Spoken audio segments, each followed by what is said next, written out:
ছাত্ৰ-ছাত্ৰীসকল তোমালোকক আগৰ এটা ভিডিঅ'ত উৎপাদক পদ্ধতিৰে কেনেদৰে গসাউ নিৰ্ণয় কৰিব পাৰি তাৰ এটা ভিডিঅ' আগবঢ়াইছিলোঁ। আজিৰ এই ভিডিঅ'ত তোমালোকলৈ আগবঢ়াইছোঁ চুটি হৰণ পদ্ধতিৰে কিদৰে গসাউ নিৰ্ণয় কৰিব পাৰি। একেবাৰে চুটি আৰু সহজকৈ এই ভিডিঅ'টো তোমালোকলৈ আগবঢ়াইছোঁ। তোমালোকে শেষলৈকে চাই থাকিবা।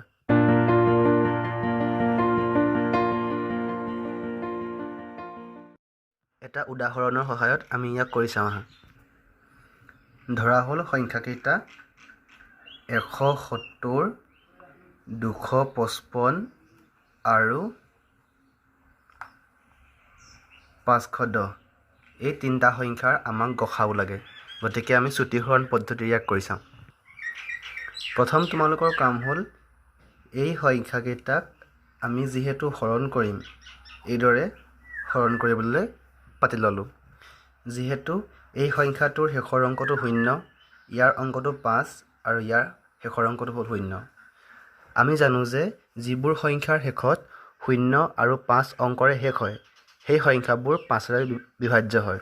গতিকে এই ক্ষেত্ৰত এই সংখ্যাটোতো 5ৰে বাৰ যাব, ইয়াকো 5ৰে বাৰ যাব আৰু ইয়াকো 5ৰে বাৰ যাব। গতিকে এই গোটেইকেইটা সংখ্যাক বাৰ যোৱা সংখ্যাটো হ'ল 5। গতিকে 5ৰে বাৰ যাব। 5 3 গুণ 15, ইয়াৰ তলত আছে 15। গতিকে 17 পৰা 15 গুচি গ'ল, থাকিলে 2, আৰু 2 আৰু 0 লাগিলে 20 হ'ল। 5 কৰি আছোঁ, 5 4 গুণ 20। একেদৰে 5 কৰিলে 5 5 গুণ 25 হৈ গ'ল, থাকিলে 5 5 1 গুণ 5।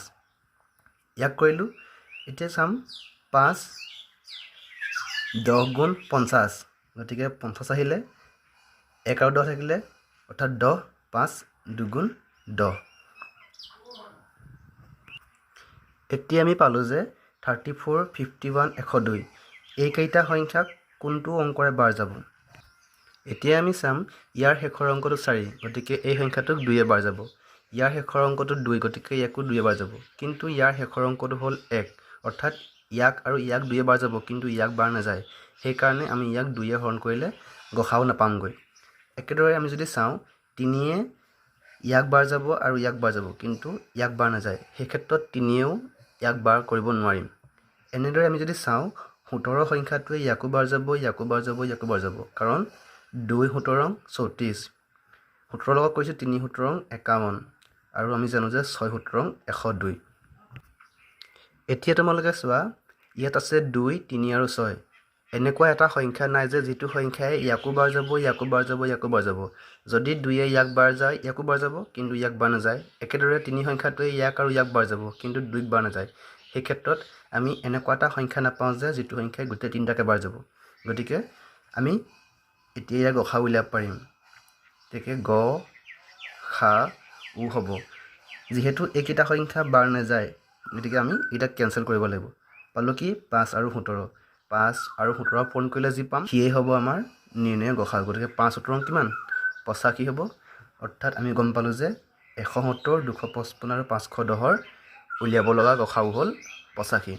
কিন্তু এটা কথা মন কৰিবা, ইয়াত 5ও হৈছে ইয়াত তিনিটাৰে সাধাৰণ উৎপাদক, 17ও হৈছে তিনিটাৰে সাধাৰণ উৎপাদক। যিহেতু দুইটা সংখ্যাই এইকেইটা সংখ্যাক বাৰ যায়, গতিকে সেইকাৰণে আমি গসাউ উলিয়াবলৈ হ'লে 5 আৰু 17 পূৰণ কৰিব লগা হৈছে। এনেদৰে চুটি হৰণ পদ্ধতিৰ সহায়ত তোমালোকে যিকোনো সংখ্যাৰ গসাউ উলিয়াব পাৰিবা। ইয়াৰ পাছৰ ভিডিঅ'ত তোমালোকলৈ লসাগু উলিওৱাৰ নিয়ম আগবঢ়াম।